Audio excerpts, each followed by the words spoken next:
পাইতে দেখলে আমরা এটার প্রতিবাদ কর্ম হলে এটাই আমরা পেতে। কিন্তু আমি চাই একটা নিয়মতান্ত্রিক সুন্দর একটা নির্বাচন হোক, এবং যার মাধ্যমে আমরা একজন সুষ্ঠু প্রতিনিধি, আপনারা তারে বালা ফাইন দিবা, কিন্তু প্রশ্নটা হইতেছে যে এটা সুষ্ঠুভাবে হইতে হইব, সুন্দরভাবে হইতে হইব।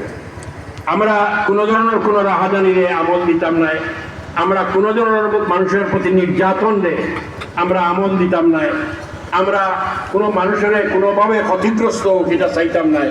আমরা অকলে মিলিয়া আমরা একজন সুন্দর বালা মানুষ নির্বাচন করব, এই প্রত্যাশা রাখিয়া আমরা আগামী দিনে কাজ করিয়া যাইব, এবং ইনশাআল্লাহ আমরা একটা সুন্দর বাংলাদেশ, সুন্দর জকিগঞ্জ, সুন্দর আমরা একটা এলাকা গড়িয়া তুলব, এই প্রত্যাশা রাখি। আমি আমার বেয়াদবি মাফ করবা, আমি খুব তাড়াতাড়ি উঠিয়েও যাইতে গিয়ে আমার বেয়াদবি মাফ করেন জানি, আর আপনারা হলে আমার লাগে দোয়া করেন জানি, আমিও আপনার লাগে দোয়া করবো, আর আপনারা ভালো থাকুক কামনা করি।